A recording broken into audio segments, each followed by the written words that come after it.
Before the cameras, the noise, and Hollywood, there was a quiet Finn, a man who fought the GOAT and made him sweat. Mark is in the way. Can he do it? Yes, he's done it. A brilliant move there, either side of Zonta. This is the story of Mika Häkkinen, the flying Finn. Imagine Finland in the 1960s. Long winters, silent forests, frozen lakes, and rally. Lots of rally. Yeah, not exactly the kind of place you'd expect to produce a driver famous for being smooth behind the wheel. Still, on the 28th of September 1968 in Vantaa, a boy entered the world. Born to Harry, a radio hobbyist and part-time taxi driver, and Ayla, a secretary. They called him Mika Pauli Häkkinen. One afternoon, they rented a small go-kart for him at a track outside Helsinki. Money was scarce, but this tiny decision unknowingly planted a seed that would grow into a lifelong obsession, one that would soon reshape the entire family's path. Noticing natural talent, Harry and Ayla eventually buy him a kart of his own. And because this is Finland, where rally legends fall out of trees, the kart used to belong to Henri Toivonen, a generational talent whose fatal accident forced the sport to end the infamous Rally B Group era. And I cover that story in this video. And while you're at it, subscribe. It keeps me as happy as Häkkinen. No?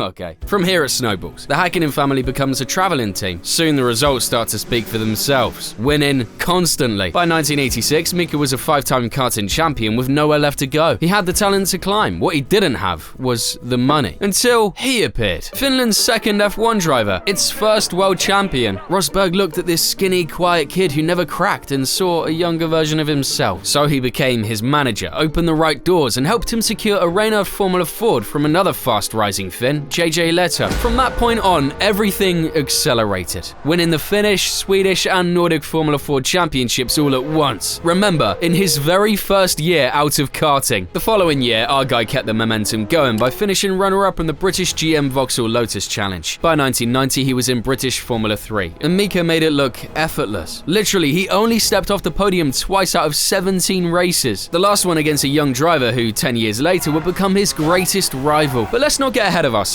because just a few weeks later, the story would take another strange turn. Macau, a place that doesn't forgive mistakes. But for our two protagonists, this wasn't another race in the calendar. It was a duel of fates. Mika struck first, winning the opening heat, but then came the decider. Our guy chased Michael through the claustrophobic walls, shadow in every move, waiting for that single opening this track rarely grants. And then it appeared. Approaching the start of the second lap, Michael missed the apex. Mika stepped through it. He lined up the overtake, certain it was his moment. But the driver ahead was the Kaiser, and even at that age, his instincts were clear.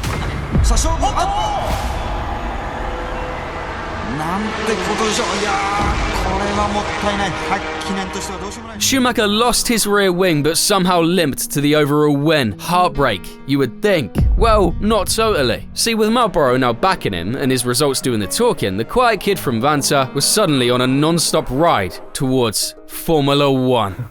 He did some testing with Benetton, and to be honest, he was seriously fast. But the team was already committed to their 1991 lineup, so Mika knew a seat wasn't coming. What he didn't expect was to impress not only Briatore, but also Peter Collins. Yeah, I can hear you asking me, Joe, who the fuck is Peter Collins? Simple, Lotus team boss. Yeah, Lotus, a legendary name dying from the inside. The debut, Phoenix, qualifies 13th, before retiring with an engine issue. Monaco retired, Canada retired. Man, I could go on. These were rough years, but the flashes of greatness were there. Like at Imola, where he started 25th and, in pouring rain, sliced his way up to 5th. It was first time for me racing in a wet condition F1. It was unbelievable. Of course, like any future champion, Mika realized the months were passing and the car wasn't improving. So he tried to force a move to Williams for 1993, but paperwork, timing, and team politics shut that door. And the only real path left was McLaren, initially as a test driver, although that wasn't going to last long. We had different problems, different circumstances, and the end result, the solution, and not an ideal solution because they're very rarely ideal solutions. Seeing Michael come back to race in Indy next year. Arriving in Portugal, Ron Dennis promoted him to the race seat alongside Senna. End of the season, low pressure, just get some mileage, right? Ha! Boom! Mika Häkkinen deposed Senna from third place, and he outqualified Senna. He's very close, if not a little faster, as 12.491. He is only just behind teammate Mika Häkkinen. Mika, that is one fantastic return. You must be very pleased with it. Yeah, I'm pleased. I'm pleased. It could have been better. The king of qualifying, a 3-time world champ, taken down on Mika's first try in equal machinery. Sure, the race didn't go well for Häkkinen. Mika Häkkinen, that is exactly to the inch where and how Senna went off this morning. But the point was made. He was ready for the big leagues, delivering an even more impressive weekend in Suzuka, scoring his first podium. So both the McLarens in the top 3. The next year, 6 podiums, and by 1995, 2 second places in the late part of the season. This gave him confidence heading into the final round in Adelaide, hoping that maybe, finally, that first win would come. Nevertheless, as the saying goes, the higher you climb, the harder you fall.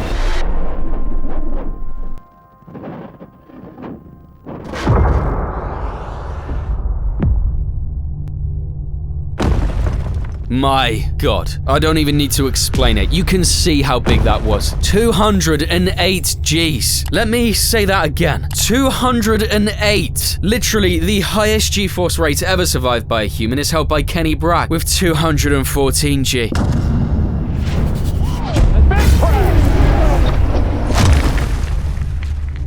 Want to know how he ended up? Yeah. Not great, which is why the concern for Mika was completely justified. When the doctors arrived at the scene, he was unconscious and couldn't breathe. They had to cut open his throat right there on track, inserting a tube just to keep him alive long enough to reach the Royal Adelaide Hospital, where the real battle was waiting. We were very concerned about his head trauma. He had some fractures there, he had some bleeding around the brain. Häkkinen will be kept under constant observation here at the Royal Adelaide Hospital. While back at the track, drivers were deeply shocked by the incident. Scans confirmed skull fractures and internal bleeding, so he's sent straight into intensive care. For a while, it's not about racing, not even about walking again. It's about surviving and healing. The Finn spent almost a month in hospital in Australia. During that time, he went through tough surgeries, tests, and some tough rehab. When they finally brought him back home to Monaco, the question running through his mind wasn't, will I race again? It was, will I ever live normally again? Most people would have ended their career right there. Not this guy. He soon started jogging again, even though he had bad headaches. A couple of months later, McLaren asked him, Mika, do you want to come back to racing? To find out for himself, they organised a private test at Paul Ricard. Despite the nerves and the team's quiet worry, he needed only a few minutes on track to know the truth. His F1 story wasn't over. After 63 laps, his best time was half a second quicker than what Schumacher had set in his Ferrari the previous day. It was official. The Flying Finn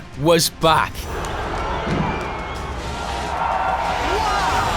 Incredibly, even after all that, the sport still refuses to give him a win until Jerez, title decider, history on the line. And Häkkinen starts in P5, practically invisible in the pre-race narrative. And it's go! Violette gets away and Schumacher gets away. Better. Mika Häkkinen is up there. Fantastic start. Let's hope there are no collisions. Lights out, he launches like a missile, beats Hill off the line, climbs to 4th. And that's how it stays, until suddenly, the world explodes. McLaren senses destiny shifting, and the order cuts through the radio like a blade. Let Mika pass, David. To the last corner, those two having their own private battle, as meanwhile... Mika Häkkinen goes through and takes David Coulthard. Coulthard lifted off, for sure. Coulthard lifted off. The team must have told him, let Häkkinen through, we think he's faster. And then, on the final lap... He as much as looks at his rear wheel. And he does it! He's let him through. Häkkinen is going to win! Häkkinen is going to win his first Grand Prix in his long and meritorious and settles for 3rd place at the World Championship of 1997. He's done it! His first victory! Sure, people will forever debate how pure that win was given the circumstances, but from that moment, everything changed. Now armed with speed, experience, and a car that could actually hold itself together, our guy entered the 1998 season more ready than ever. The year begins in Melbourne, and the tone is set immediately. The Finn was flying, putting the McLaren on pole and disappearing into the distance.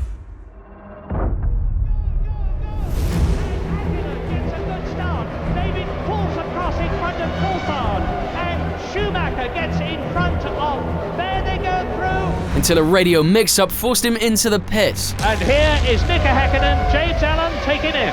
Yep, fantastic wear, no problem at all. He's looking at about 27 seconds, 5 seconds stop time, but about 27 seconds time in total that was been lost. For a moment, it looked like fate was about to punch him in the face again, but then it happened again. And Häkkinen takes the lead. Now that looked like a planned move to me, Martin. Mika crossed the line in first place, unleashing a full-blown controversy. The scandal grew so big that the team had to appear before the World Motorsport Council. In the end, the team explained that the drivers had agreed that whoever led out of turn 1 would stay ahead between them. We had an agreement that whoever was to get to the first corner first, providing the race was to run normally, has in this situation where you have to be very careful with reliability, and there was a lot of question marks over brakes and other issues on this type of track. You know, I felt that was in keeping with our agreement. The FIA kept the points and issued only a warning. They had barely escaped one controversy when another appeared in Brazil. Ferrari accused Williams, Jordan and McLaren of using an illegal brake system, even though McLaren claimed the FIA approved it. Controversy again surrounding the McLaren team.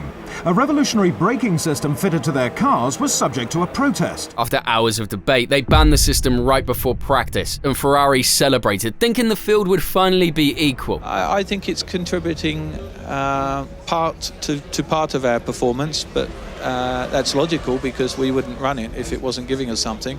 But it's not the panacea of performance that I think some people believe it to be. McLaren still dominated, with Mika taking pole by a full second, and in the race finishing over a minute ahead of Michael. That's it, Interlagos. Mika Häkkinen wins. David Coulthard is second. It was a brutal statement that left Ferrari shaken. Good reliability and great weekend. Don't like the politics, but we did it on the circuit. However, Michael answered back with a victory in Argentina, though surrounded by controversy after hitting Coulthard. From wide to go. No! Off goes Coulthard. The races in Spain and Monaco swung Mika's way again, and the balance was heavily tilted until a spark finally lit a fire inside the Cavallina.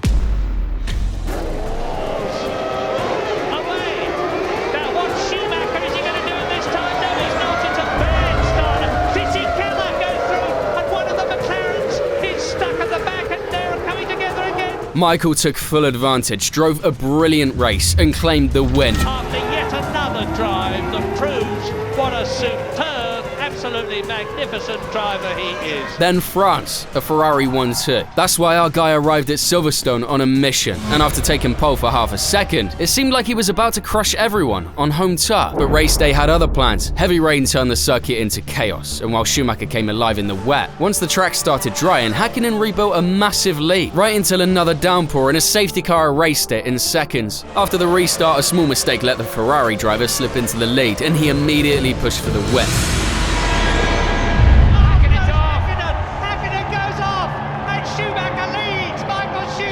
But then, with 3 laps left, race control dropped the bomb. A stop-and-go penalty for overtaking Wirtz under the safety car. We think a stop-and-go penalty from Michael Schumacher.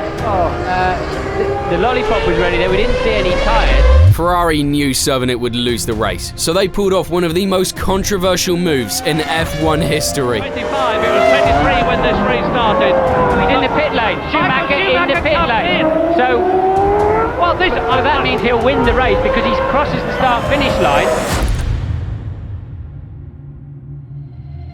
Well, this could be an incredible bit of political acumen. Meantime, I'm looking to see Mika Häkkinen go through, and I'm pretty sure that Michael Schumacher has won the British Grand Prix. They had Schumacher cross the finish line first, then roll into the pits and serve the penalty after the race was already over. McLaren were furious, but the FIA found the stewards had notified Ferrari too late, and that Ferrari's move wasn't against the rules, meaning they had no choice but to let Schumi keep the victory. After Austria, Germany and Hungary, the gap had grown to 7 points, and with only 4 races left in the season, a single mistake or failure could now completely destroy either driver's chances of winning the championship. The conditions set up a race where mistakes could happen easily, but few imagined the kind of chaos we were about to witness just at the start. Yes, it's go!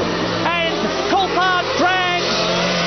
Häkkinen gets away well. Look at Eddie Irvine coming up on the inside.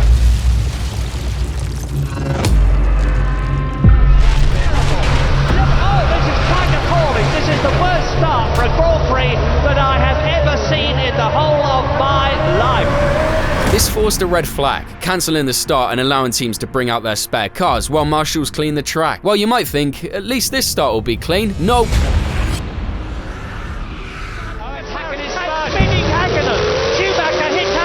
With the championship leader gone, the Kaiser suddenly had the perfect chance to take the lead in the standings. In the rain, Schumacher was flying, but near the end, he caught up to Coulthard, and the unpredictable happened. Oh God! Michael Schumacher hits David Coulthard and is out. Angry and convinced it was intentional, the German rushed to the McLaren garage, shouting at Coulthard until Ferrari mechanics pulled him back. Look at him! He's saying, I'm going to the stewards. James, can you enlighten us? He's going to Coulthard. He's going to have it out with David Coulthard. The Scuderia tried to protest the incident, but the stewards reviewed it and called it a normal racing accident. Whatever the case, the Finn had just pulled another life out of his hat. A life he would desperately need after Monza, where engine problems limited him to 4th. And he's right up alongside and he's going through. Fantastic. Häkkinen fights back. This is magnificent. While Michael took the W. Mika hit back with a win in Luxembourg, giving him a small edge before the final race. That meant Suzuka was about to be a true winner-takes-all showdown. Another yellow flag. That's Michael Schumacher. That is Michael Schumacher. Will he end up on the back of the grid? Drama. The Ferrari engine stalled, forcing the German to start from the very back of the grid. He began an impressive comeback and at one point even climbed up to 5th. Mika Häkkinen. So there is still a small chance of victory. But when it's not your day, it's not your day. And we've got Michael Schumacher's got some kind of problem. Schumacher puncture. Is that a right rear puncture? With that, our guy became world champion 3 years after almost dying in Adelaide. He goes downhill to victory. Look at the joy, the euphoria of the McLaren team on the left. And you are looking at the world champion of 1998. It felt poetic. The happiness was unreal. The unbelievable comeback was complete, even though there was still more of the journey ahead. By 1999, everyone expected a second chapter of this rivalry. However, everything changed when the Kaiser suffered an unexpected accident at Silverstone and broke his leg.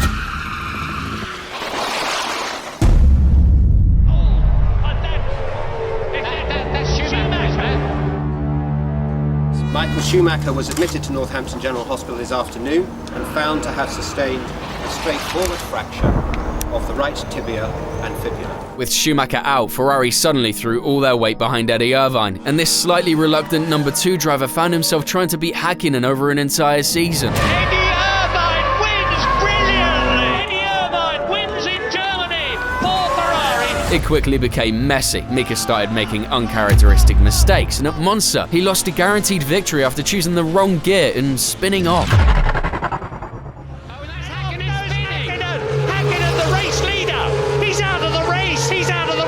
Moments later, he walked behind the barriers and broke down crying in the bushes, a scene that said more than any interview ever could. For years, people had painted him as the ice-cold Finn, but in that moment, the reigning world champ showed something far more relatable. Even the calmest, most controlled driver in the world could crack under pressure. Still, when the dust settles, it's Häkkinen who takes the 1999 title in Suzuka. Mika Häkkinen wins in Japan. He is world champion.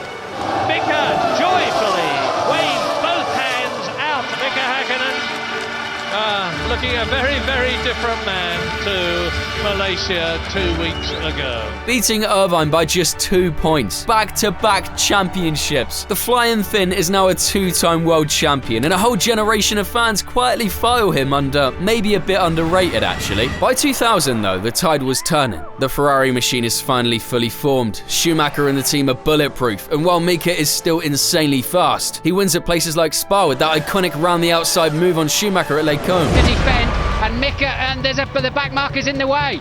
Can he do it? Yes, he's done it. A brilliant move there, either side of Zonta, and Häkkinen brilliantly takes the lead of the Belgian Grand Prix. And for the first time in his career, wins the Belgian Grand Prix by 1.1 seconds from Michael Schumacher. He fights all the way, loses the title to Schumacher. 53rd and last time to win the 2000 Japanese Grand Prix and the World Championship. In 2001, things went wrong early. Big shunt in Australia after a suspension failure, a car that isn't quite there, reliability issues, and a rise in teammate in David Coulthard. Mika still produces magic, like his final win at Indianapolis. 13. This is the last corner of the last lap, and Mika Häkkinen takes the checkered flag to win the American Grand Prix. But for the first time, he starts publicly talking about a sabbatical. The word sounds temporary. Everyone expects him to come back. Deep down, he probably already knows he won't. At the end of 2001, he stepped away from F1. 20 wins, 26 poles, 51 podiums, 2 world titles, 1 near-death escape. And an enormous amount of respect, not just from fans, but from his fiercest rival. That is a complete arc right there. I'll be honest, when he left, many expected him to disappear quietly, but that wasn't Mika. After trying the whole relax at home routine, he realized he wasn't built for retirement. So in 2005, he jumped into DTM with a Mercedes, adapting quickly, winning at Spa in his 3rd race, adding more victories and finishing solidly in the standings, before retiring for good in 2007. Off the track, he became surprisingly active. He joined the Laureus World Sports Academy, worked on global social projects, and became an ambassador for Mercedes-AMG and Johnny Walker, promoting road safety and responsible driving. Life still had bumps. In the late 2000s, his house in France burned down after a fault in the trophy cabin at Lyton. He also moved into driver management, guiding young racers through the same tough world he once fought in. And in 2022, because he could never really leave F1, he became a Viaplay commentator, offering calm, precise analysis. Today, fans remember him not just as a double world champion, but as the one rival Schumacher truly feared. Now, if you think the rivalry with Michael was unbelievable, wait until you see how drama unraveled in this one. And as always, thank you for watching.